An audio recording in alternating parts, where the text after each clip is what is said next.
राज्य का विध्वंस नहीं चाहते हो तो अपनी पराजय स्वीकार करो और अपना मुकुट युवराज दुर्योधन के चरणों में रख दो।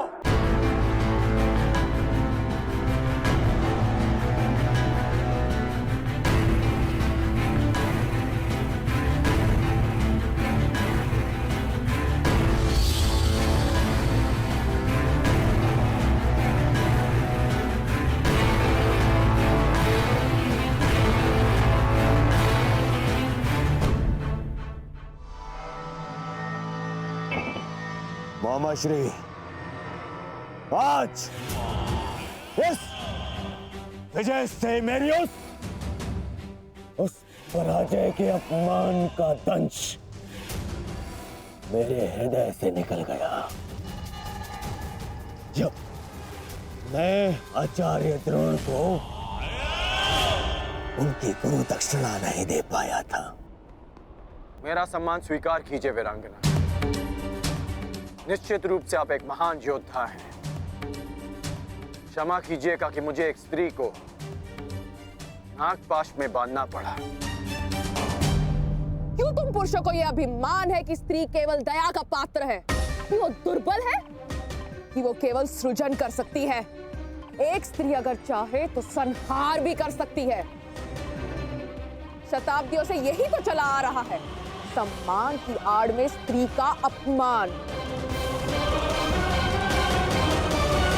यदि आज तुमने ब्रह्मास्त्र का प्रयोग नहीं किया होता तो भीष्म को आना पड़ता, मेरा प्रतिशोध पूर्ण होता।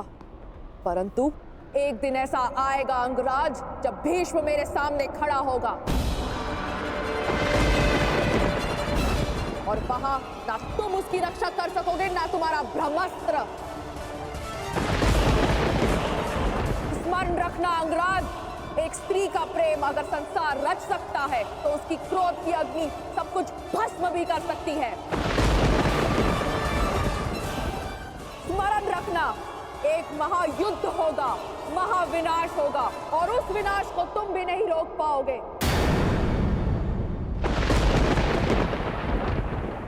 जहां तुम भी अपने घुटनों पर बैठकर अंतिम सांस लोगे। स्मरण रखना कर्ण।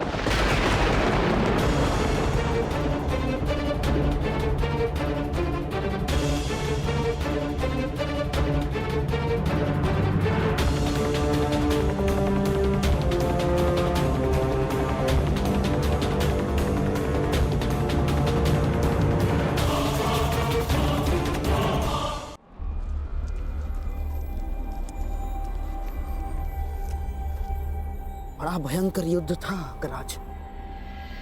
महादेव की कृपा से समाप्त हुआ और हमारी विजय हुई।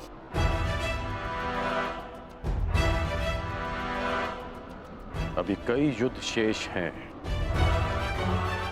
और कई विजय प्राप्त करनी है गांधार नरेश। हाँ। मैं इस दिग्विजय यात्रा को अंत तक अवश्य पहुंचाऊंगा।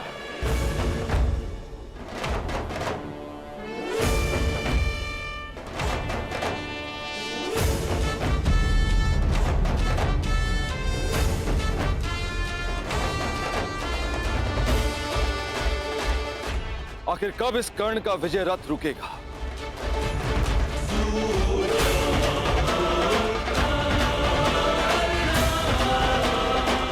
अब तो मैं खुलकर कुछ कर भी नहीं सकता, कोई प्रहार नहीं कर सकता,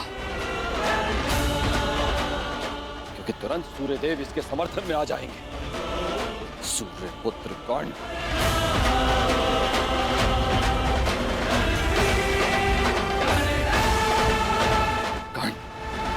पांचाल पर विजय कर मगध की ओर बढ़ता जा रहा है।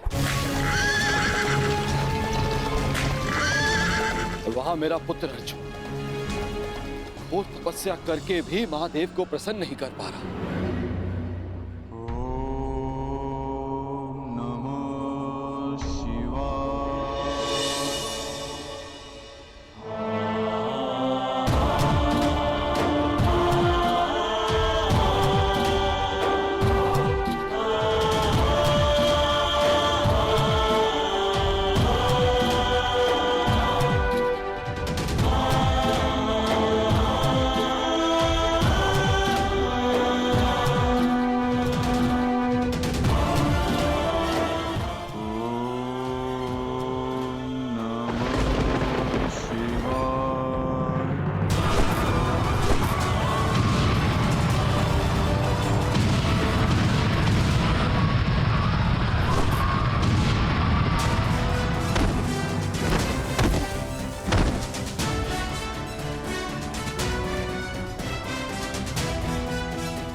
कर्ण ने कलिंग और बंग पर भी विजय प्राप्त कर लिया।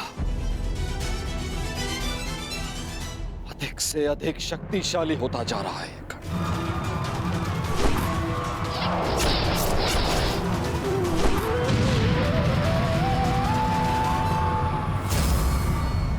अर्जुन, सब पर शीघ्र प्रसन्न होने वाले महादेव ना जाने कब मेरे पुत्र अर्जुन पर कृपा करेंगे।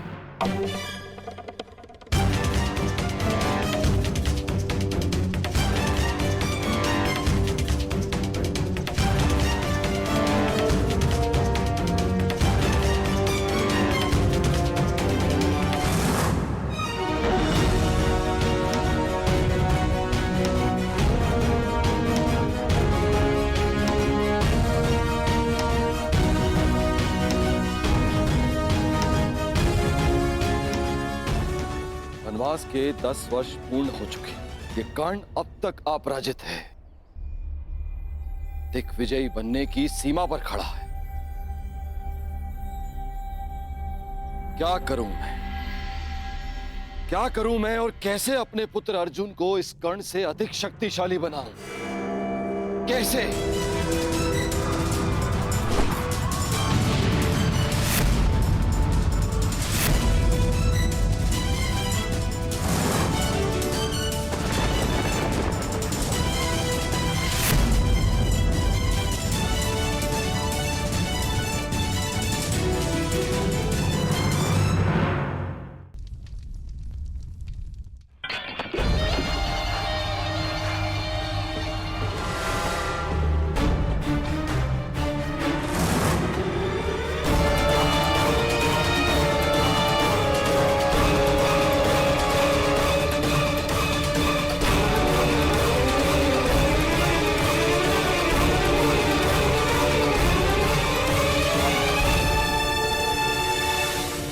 बंग, छेदी, कलिंग, मगध, त्रिगद, मत्स्य, इन सब पर या तो विजय मिली है या इनसे संधि हुई है। युवराज, आपके चरणों में भारत के सारे राजाओं के मुकुट प्रस्तुत हैं। कुछ ने स्वेच्छा से दिए हैं और कुछ के शीश काट कर लाए गए हैं। असत्य भाषण तुम जैसे वीर पुरुष को शोभा नहीं देता अंगराज। अभी तक दिग्विजय संपन्न नहीं हुई है, क्योंकि इन मुकुटों में एक मुकुट तो है ही नहीं। उग्रसेन का मुकुट अंगराज। द्वारका अंगराज, द्वारका। अभी तक तुम्हारा द्वारका पर विजय पाना शेष है अंगराज, और द्वारका पर विजय पाए बिना मेरे सम्राट दुर्योधन की दिग्विजय अधूरी होगी अंगराज।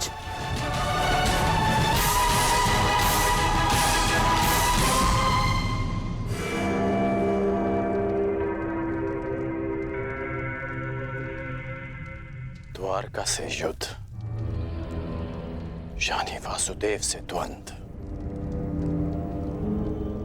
क्या आप नरसंहार का प्रण लेकर हस्तिनापुर से निकले थे गांधार नरेश? रक्त की नदियां बह जाएंगी, परंतु वासुदेव और श्री बलराम को हराना असंभव है। लोग इन्हें यूं ही अवतार नहीं कहते। अवतार की कथा पे वो विश्वास करते हैं जो कृष्ण से भयभीत हो।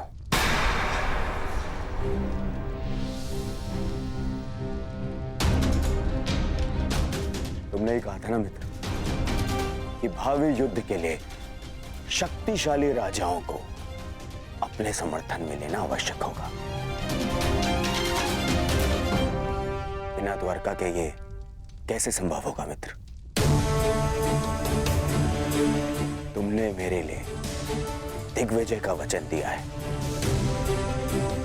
क्या उसे पूर्ण नहीं करोगे मित्र? द्वारका का साथ अवश्य मिलेगा युवराज। शक्तिशाली को मित्र संधि से बनाया जाता है, युद्ध से नहीं। हमें वासुदेव और श्री बलराम से संधि करनी होगी।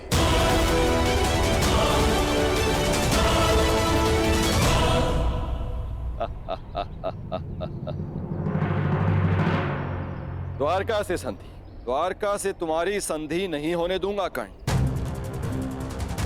तुम्हारे विनाश का जो अवसर मैं खोज रहा था वो तुमने स्वयं मुझे दे दिया है। अब देखना बलराम कैसे तुम्हारा विनाश करेंगे। ना ही ये सूर्यदेव बलराम के आगे कुछ कर पाएंगे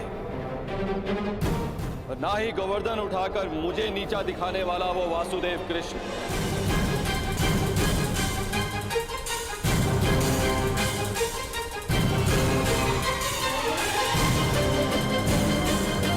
वासुदेव और श्री बलराम से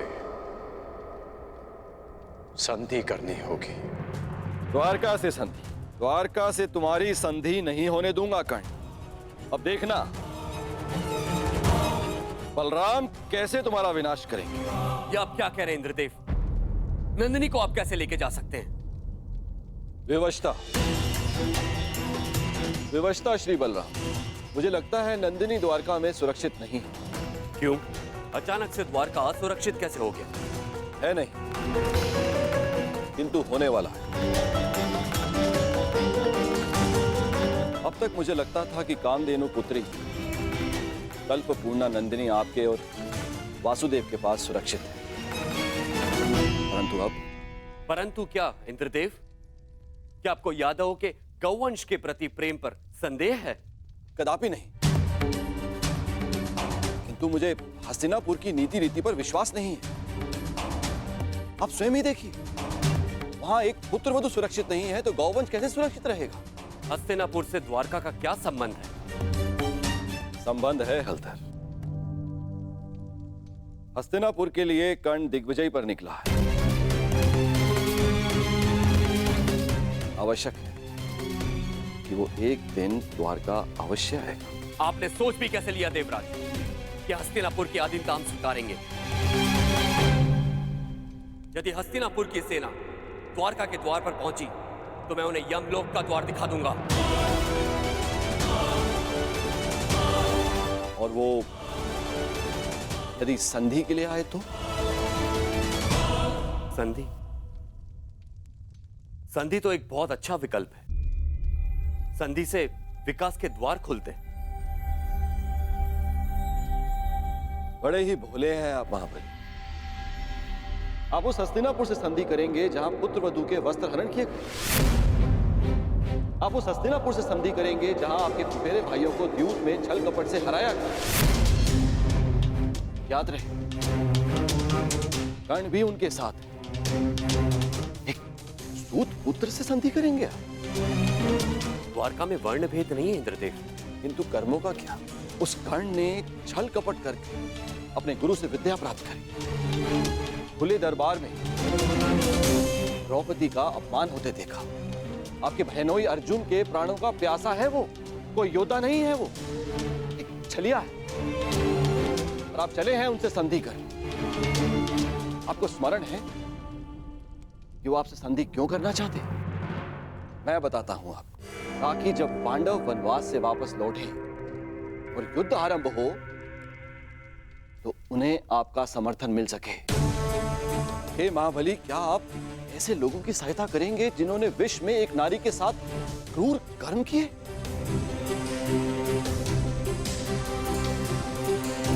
तो और क्या विकल्प हो सकता है इंद्रदेव? यदि कोई मित्रता का हाथ बढ़ाने के लिए आपके घर तक आए तो आप उसे कैसे ठुकरा सकते हैं? यदि मित्रता का अवसर ही ना दिया जाए तो? कैसे?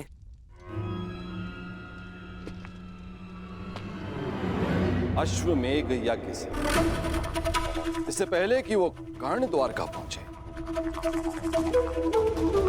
आप अपने नाना श्री के प्रतिनिधि बनकर यज्ञ आरंभ कीजिए। अश्व छोड़िए। यदि कर्ण ने उस अश्व को जाने दिया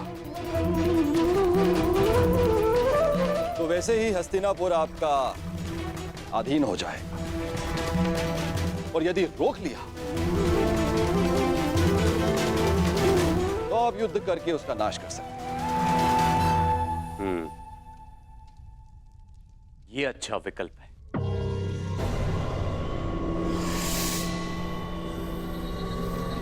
यदि ऐसा है तो मैं नंदिनी को आपके सानिध्य और आपकी सुरक्षा में छोड़ने के लिए तैयार हूं।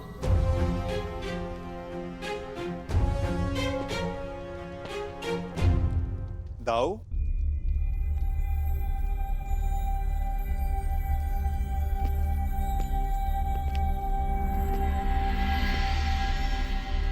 बिना कर्ण की मंशा जाने उससे युद्ध करना मुझे उचित प्रतीत नहीं होता दाऊ।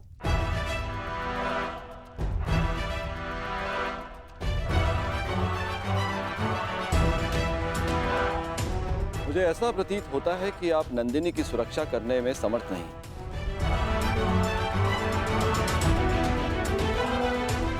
ऐसी स्थिति में आप उसे लौटा ही दीजिए। यदि नंदिनी यहां से गई तो द्वारका का अपमान होगा, जो मुझे स्वीकार नहीं। नंदिनी यहीं पे रहेगी।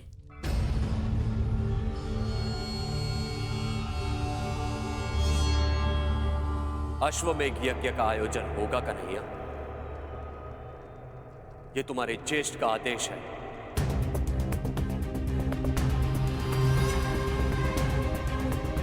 क्या तुम्हें अस्वीकार है? यदि अश्वमेघ यज्ञ नहीं हुआ तो नंदिनी द्वारका को छोड़कर चली जाएगी, और यह द्वारका के लिए बहुत ही अपमानजनक बात होगी। क्या यह स्वीकार है?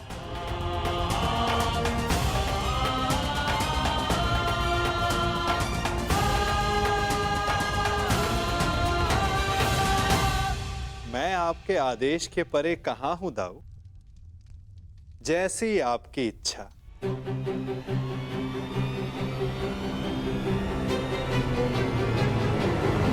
तो ठीक है, यज्ञ के लिए उत्तम अश्व की व्यवस्था करो, और पहले ही मुहूर्त में यज्ञ प्रारंभ होगा।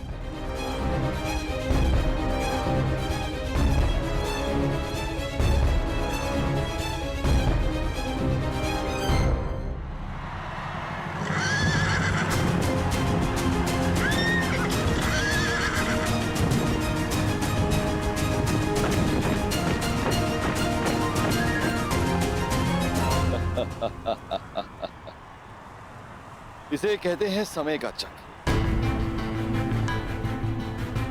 हर मोड़ पर तुमने मुझे पराजित किया है कर्ण, लेकिन अब तुम्हारे पास कोई विकल्प नहीं। यदि द्वारका के अश्व को जाने दिया तो भी तुम्हारी पराजय होगी, और रोक दिया तो बड़े भ्राता बलराम तुम्हारा वध करेंगे, जिसे स्वयं अनुज कृष्ण भी नहीं रोक सकेंगे।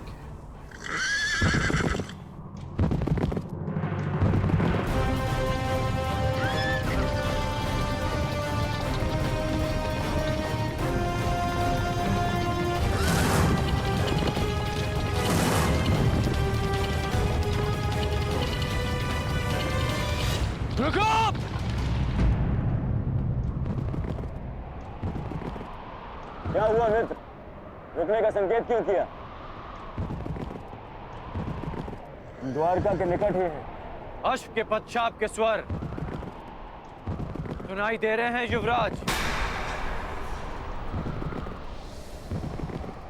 ये अश्व की नहीं, तुम्हारे पतन की पश्चात है ये कर्ण।